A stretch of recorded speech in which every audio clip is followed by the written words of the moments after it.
جس بندے کو اللہ سبحانہ و تعالی پسند کرتا ہے اس کی زبان پر یہ تسبیح جاری کر دیتا ہے۔ پیارے آقا صلی اللہ علیہ وسلم فرماتے ہیں کہ یہ تسبیح زیادہ سے زیادہ پڑھا کرو۔ السلام علیکم ورحمۃ اللہ وبرکاتہ۔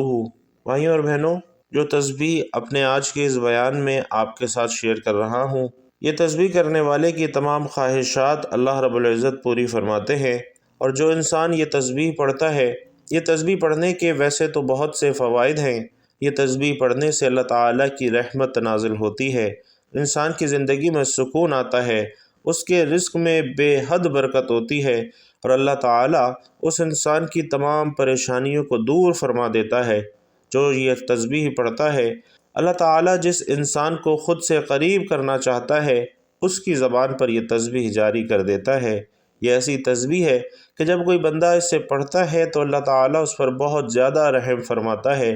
اس پڑھنے والے پر رحمت کی بارش برساتا ہے، اپنے فضل کی بارش برساتا ہے۔ اللہ تبارک و تعالیٰ فرماتے ہیں، تو بھائیوں اور بہنوں، جو شخص اللہ رب العزت کا لاڈلا اور پیارا بندہ بننا چاہتا ہے اسے چاہیے کہ یہ تسبیح لازمی پڑھے۔ یہ وہ تسبیح ہے جو آپ کی زندگی سے انشاءاللہ تمام پریشانیوں کو، فکروں کو، بیماریوں کو ہمیشہ کے لیے ختم کر دے گی۔ اس تسبیح کو پڑھنے سے اللہ تعالیٰ صحت، اولاد، عزت، دولت، طاقت ہر چیز سے نوازتا ہے، اور جس بندے کو اللہ تعالیٰ یاد کرتا ہے تو اسے توبہ کی توفیق دیتا ہے کہ بندہ میری طرف رجوع کرے، اور اس کی زبان پر یہ تسبیح جاری کر دیتا ہے۔ اللہ تعالیٰ نے انسان کو اشرف المخلوقات بنایا ہے، یعنی سوچنے سمجھنے کی صلاحیت دی ہے، صحیح اور غلط کی آگاہی دی ہے۔ اب یہ انسانی عقل پر نظر ہے کہ وہ سیاہ کرتا ہے یا سفید کرتا ہے،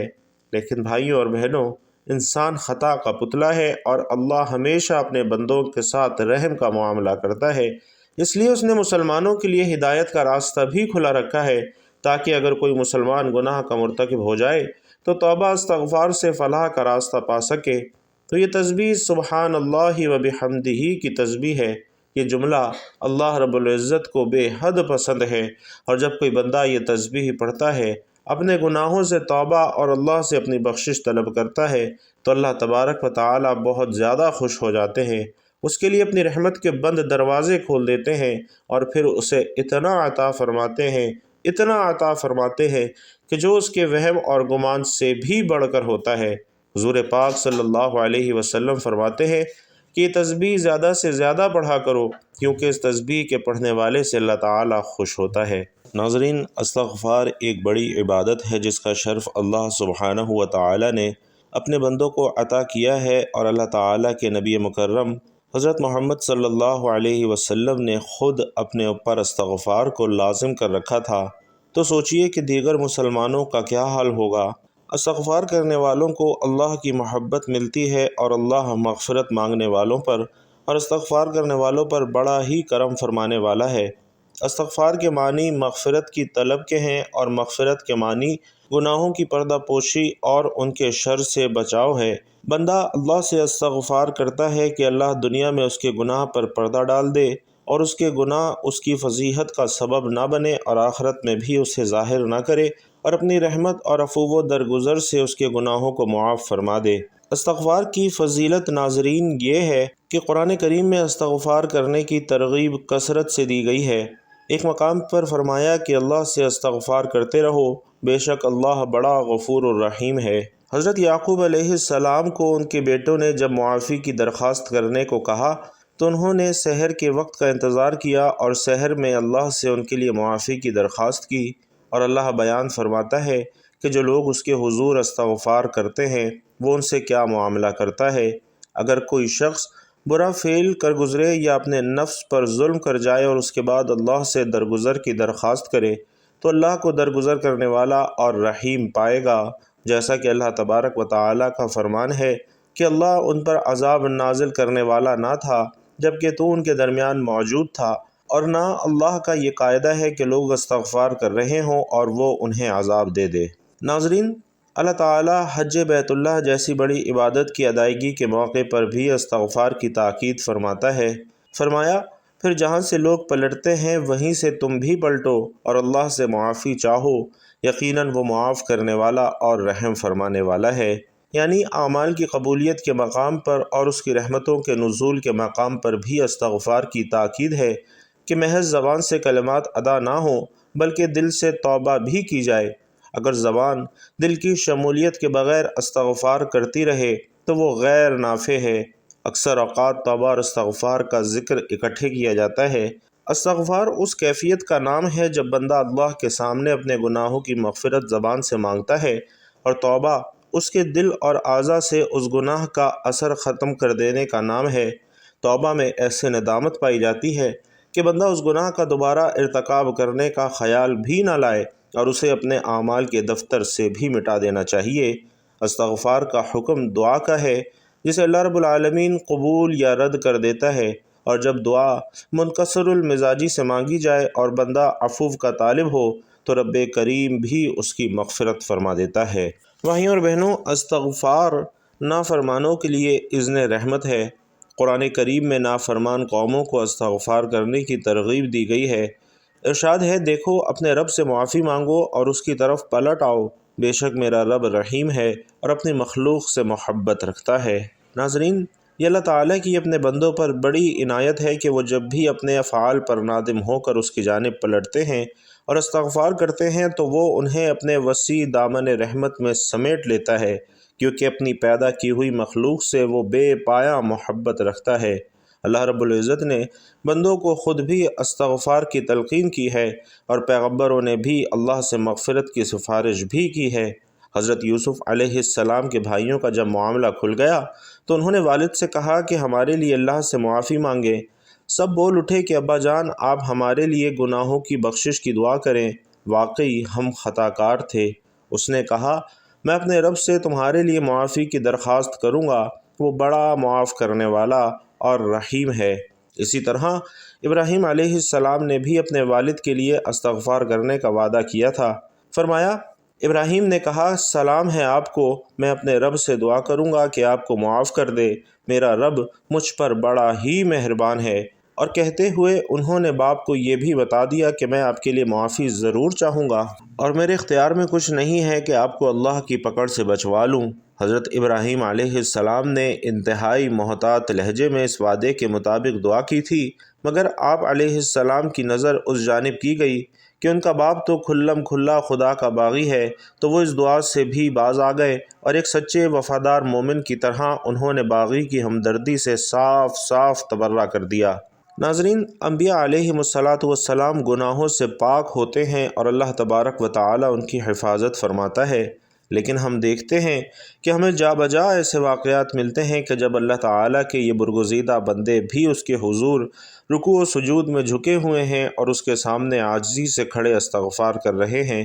حضرت آدم اور حضرت حوا سلام اللہ علیہ کا جنت کا پھل کھانے کے بعد اللہ سے مغفرت کے کلمات سیکھ کر دعا مانگتے ہیں کہ اے رب، ہم نے اپنے اوپر ستم کیا، اب اگر تو نے ہم سے درگزر نہ فرمایا اور رحم نہ کیا تو یقیناً ہم تباہ ہو جائیں گے۔ اسی طرح حضرت نوح علیہ السلام اپنے کافر بیٹے کو طوفان میں ڈوبتے دیکھ کر اللہ کو پکارتے ہیں کہ میرے گھر والا ڈوب رہا ہے، اور اس نازک نفسیاتی موقع پر اللہ کی جانب سے انہیں احساس دلایا جاتا ہے کہ وہ تو ایک بگڑا ہوا کام ہے، اور حضرت نوح علیہ السلام گڑ گڑا کر دعا مانگتے ہیں کہ اے میرے رب، میں تیری پناہ مانگتا ہوں اس چیز سے کہ وہ چیز تجھ سے مانگوں جس کا مجھے علم نہیں، اگر تو نے مجھے معاف نہ کیا اور رحم نہ فرمایا تو میں برباد ہو جاؤں گا۔ بالکل اسی طرح حضرت ابراہیم علیہ السلام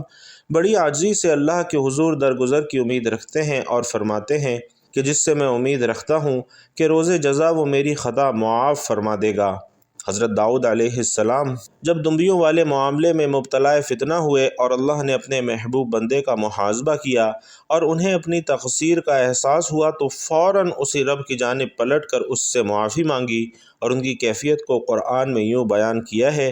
یہ بات کہتے کہتے داؤد سمجھ گیا کہ یہ تو ہم نے دراصل اس کی آزمائش کی ہے، چنانچہ اس نے اپنے رب سے معافی مانگی اور سجدے میں گر گیا اور رجوع کر لیا۔ ناظرین، حضرت سلیمان علیہ السلام کو بھی آزمائش میں ڈالا گیا تھا۔ جب ان کی کرسی پر ایک جسد لا کر ڈالا گیا تو وہ فوراً اپنی لغزش پر متنبہ ہوئے اور اپنے رب سے معافی مانگ کر اپنی اس بات سے رجوع کر لیا جس کی وجہ سے وہ فتنے میں پڑ گئے تھے، اور دعا کی کہ اے میرے رب مجھے معاف کر دے اور مجھے وہ بادشاہی دے جو میرے بعد کسی اور کے لیے سزاوار نہ ہو، بے شک تو ہی اصل داتا ہے۔ اسی طرح حضرت موسیٰ علیہ السلام کے ہاتھوں قبطی مارا گیا تو انہوں نے اللہ سے اس لغزش کی معافی مانگی۔ پھر وہ کہنے لگا اے میرے رب میں نے اپنے نفس پر ظلم کر ڈالا، میری مغفرت فرما دے۔ ناظرین، اللہ رب العزت کے برگزیدہ انبیاء اور رسل کی منتہائی آرزو ہے کہ اللہ تعالیٰ قیامت کے دن ان کی خطائیں معاف فرمائے، حالانکہ وہ اللہ کو سب سے بڑھ کر پہچانتے ہیں اور ان کے نفس کی گہرائی میں رب کی معرفت رچی بسی ہے۔ اس معرفت اور قرب کے ساتھ بھی وہ اللہ سے ڈرتے ہیں کہ ان سے کوئی خطا ہوئی ہو۔ وہ اپنے اعمال پر بھروسہ نہیں کرتے بلکہ وہ فضل ربی پر بھروسہ رکھتے ہیں اور اللہ کی رحمت کے امیدوار ہیں کہ عفو و درگزر ہوگا تب ہی نجات ہوگی، اور اس شعور کے مطابق عمل کی قیمت بہت ہی کم ہے جبکہ مغفرت کی قیمت بہت ہی زیادہ ہے۔ اگر اللہ تعالیٰ کے ان برگزیدہ بندوں کا یہ حال ہے تو پھر ایک مومن کو اپنے رب سے کس قدر مغفرت مانگنے کی ضرورت ہے۔ احادیث میں نبی کریم صلی اللہ علیہ وسلم نے استغفار کی بہت زیادہ فضیلت بیان فرمائی ہے۔ ایک حدیث میں رسول کریم صلی اللہ علیہ وسلم فرماتے ہیں کہ جو شخص استغفار کی کثرت کرتا ہے،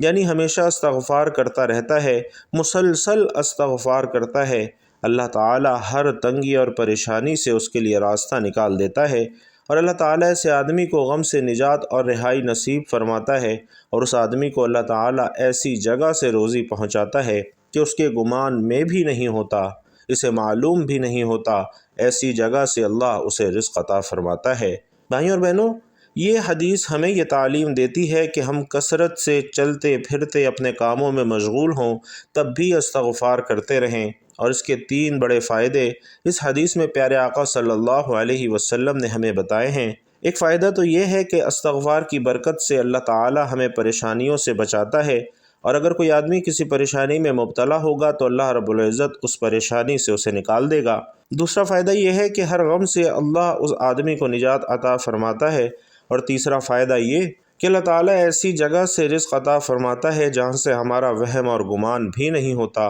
غیب کے خزانوں سے ہمیں اللہ روزی عطا فرماتا ہے۔ رسول کریم صلی اللہ علیہ وسلم فرماتے ہیں کہ ہر انسان خطا کار ہے، یعنی ہر انسان گناہ کرتا ہے، کوئی نہ کوئی غلطی سرزد ہو جاتی ہے، اور بہترین خطا کار وہ ہیں جو توبہ کرتے ہیں، یعنی جن لوگوں سے گناہ ہو گیا اور انہوں نے اپنے گناہ سے توبہ کر لی، یہ سب سے بہترین لوگ ہیں۔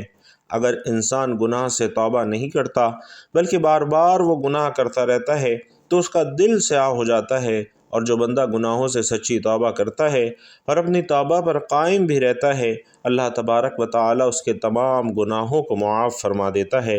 ایک حدیث میں پیارے آقا صلی اللہ علیہ وسلم فرماتے ہیں کہ گناہوں سے صحیح اور پختہ توبہ کرنے والا شخص ایسا ہے کہ گویا اس نے گناہ کیا ہی نہ ہو۔ اللہ تعالی ہم سب کو توبہ اور استغفار کی کثرت کرنے کی توفیق عطا فرمائے، آمین۔ تو ناظرین، کچھ اذکار ایسے ہیں جو صرف زبان سے نہیں بلکہ دل سے ادا ہوتے ہیں، اور ایسے الفاظ جب کسی بندے کی زبان پر خود بخود جاری ہونے لگیں تو سمجھ لیجئے کہ رب اس سے راضی ہے، رب اسے پسند کرتا ہے، رب اس کا دل نور سے بھر رہا ہے، اور بہت کم لوگ ایسے ہیں کہ جن کی زبان پر یہ خاص تسبیح ہر وقت جاری رہتی ہے۔ اور حیرت کی بات تو یہ ہے کہ یہ وہ لوگ ہوتے ہیں جنہیں خود بھی خبر نہیں ہوتی کہ ان کی زبان اللہ کے ذکر سے کتنی تر ہو چکی ہے۔ ناظرین، یہ تسبیح عام نہیں ہے، یہ اس بندے کی پہچان ہے جسے اللہ نے اپنی قربت عطا کی ہو، اور نبی کریم صلی اللہ علیہ وسلم نے ایسے لوگوں کے بارے میں وہ الفاظ فرمائے جو دل کو ہلا کر رکھ دیتے ہیں۔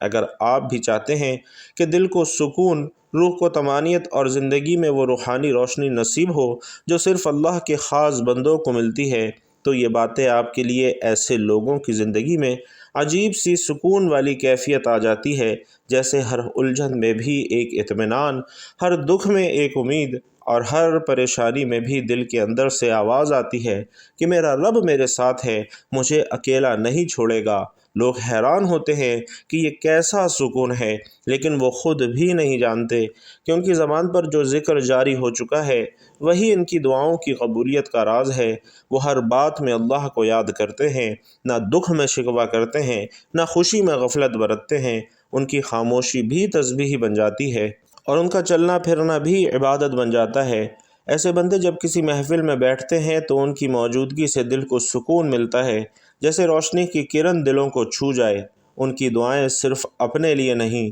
بلکہ امت کے لیے ہوتی ہیں۔ یہ وہ لوگ ہیں جنہیں رب سن لیتا ہے اور ان کی زندگی کا رنگ سب سے الگ ہو جاتا ہے۔ کبھی کبھی انسان اپنی زندگی کے سب سے بڑے مسئلے کا حل صرف ایک جملے میں پا لیتا ہے، لیکن وہ جملہ تب تک اس کے دل میں نہیں اترتا جب تک دل کا دروازہ اللہ کی طرف سے نہ کھلے۔ کچھ الفاظ ایسے ہوتے ہیں جنہیں سن کر دل کانپ جاتا ہے، آنکھوں میں نمی آ جاتی ہے اور روح خود گواہی دیتی ہے کہ یہ سچ ہے کہ تسبیح بھی ایسا ہی راز ہے جو ہر کسی کو نہیں ملتا۔ صرف وہی لوگ اس طرف راغب ہوتے ہیں جنہیں اللہ رب العزت ہدایت کے لیے چن لیتا ہے۔ دل کے اندر سے بے قراری، ایک طلب پیدا ہوتی ہے کہ میں بھی وہ الفاظ اپنی زبان پر جاری رکھوں جن سے اللہ تبارک و تعالی خوش ہوتے ہیں، جن سے دلوں کو اطمینان اور زندگی کو برکت نصیب ہوتی ہے۔ اور ناظرین، یہ بے قراری ہی اصل نشانی ہے کہ اللہ تعالی آپ کو اپنے قریب بلا رہے ہیں۔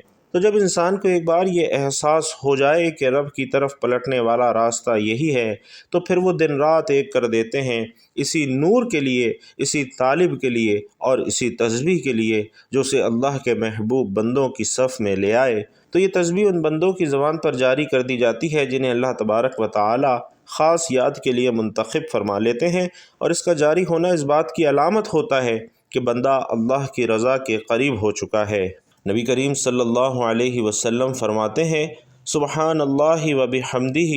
وہ کلمات ہیں جو زبان پر ہلکے ہیں، میزان میں بھاری ہیں اور اللہ کو بے حد محبوب ہیں۔ تو اس تسبیح کو روزانہ کم از کم 100 مرتبہ دل کی توجہ اور یقین کے ساتھ پڑھنا ایسا عمل ہے جو انسان کو نہ صرف اللہ کے محبوب بندوں میں شامل کرتے ہیں بلکہ دنیا میں عزت، رزق، شہرت، صحت اور سکون جیسی نعمتوں کا دروازہ بھی کھول دیتے ہیں۔ یہ تسبیح غربت میں کشادگی، بیماری میں شفا اور دل کی بے سکونی میں اطمینان بن کر نازل ہوتی ہے۔ یہ الفاظ برکت کے دروازے کھولتے ہیں اور ایسے ذرائع پیدا ہوتے ہیں جہاں انسان سوچ بھی نہیں سکتا۔ یہ تسبیح نہ صرف ناممکن کو ممکن بناتی ہے بلکہ انسان کی زندگی کو سراپے نور، پاکیزگی اور عزت سے بھر دیتی ہے۔ اس کا دوام بندے کو دنیا میں مقام عطا کرتا ہے اور آخرت میں بلند درجہ عطا فرماتا ہے۔ اللہ کے نبی صلی اللہ علیہ وسلم بتا رہے ہیں کہ جس نے دن میں 100 بار سبحان اللہ و بحمدہ ہی کہا، اس کے گناہ بخش دیے جاتے ہیں، مٹا دیے جاتے ہیں، چاہے وہ سمندر میں موجوں اور لہروں کے وقت ظاہر ہونے والے سفید جھاگ کے برابر ہی کیوں نہ ہو۔ اور یہ اجر و ثواب دن میں لگاتار یہ دعا پڑھنے والے اور وقفے وقفے سے پڑھنے والے دونوں کو حاصل ہوتا ہے۔ ایک صحابی حضور اقدس صلی اللہ علیہ وسلم کی خدمت میں حاضر ہوئے اور عرض کی کہ یا رسول اللہ، دنیا نے مجھ سے پیٹھ پھیر لی ہے۔ فرمایا، کیا وہ تسبیح تمہیں یاد نہیں جو تسبیح ہے ملائکہ کی، جس کی برکت سے روزی دی جاتی ہے؟ خلق دنیا یعنی مخلوق آئے گی تیرے پاس ذلیل و خوار ہو کر، دن بھر میں کم از کم 100 بار کہا کر سبحان اللہ و بحمدہ۔ تو بھائیوں اور بہنوں، سبحان اللہ و بحمدہ اور استغفر اللہ پڑھنے والا بندہ اللہ کو بہت ہی زیادہ پیارا ہوتا ہے۔ تو جب آپ یہ تسبیح پڑھیں گے تو سوچیں کہ اللہ اس بندے سے کتنا زیادہ خوش اور راضی ہوگا، اللہ پاک کو وہ بندہ کتنا پیارا لگے گا۔ پھر جب آپ اللہ تعالیٰ سے اپنی حاجت کے لیے دعا کریں گے تو کیا ایسا ہو سکتا ہے کہ آپ کی حاجت پوری نہ ہو؟ بلکہ اللہ پاک تو خود فرماتا ہے، اے میرے بندے، مانگ تجھے کیا چاہیے، جو کچھ بھی مانگے گا انشاءاللہ میرا مالک آپ کو عطا فرمائے گا۔ اللہ رب العزت سے دعا ہے کہ اللہ ہمیں بھی ان بندوں میں شامل فرمائے جن کی زبان پر اللہ تعالیٰ ذکر خود بخود جاری کر دیتا ہے۔ ہمیں بھی اپنے ان خاص بندوں میں لکھ لے جنہیں اللہ رب العزت پسند فرماتا ہے۔ ہمارے دلوں کو اپنی یاد سے آباد فرمائے، ہماری زندگی کو اپنی رضا سے بھر دے اور دنیا اور آخرت میں ہمیں ان بلند مرتبوں پر فائز فرمائے جو صرف اللہ رب العالمین اپنے محبوب بندوں کو عطا فرمائے گا۔ آمین یا رب العالمین۔ بھائیوں اور بہنوں، اگر آپ لوگ بھی چاہتے ہیں کہ اس خوبصورت دعا میں آپ کی بھی شمولیت ہو جائے تو کمنٹ باکس میں آمین ضرور لکھتے جائیے گا۔ اللہ تبارک و تعالیٰ آپ سب کا حامی و ناصر ہو۔ آمین یا رب العالمین۔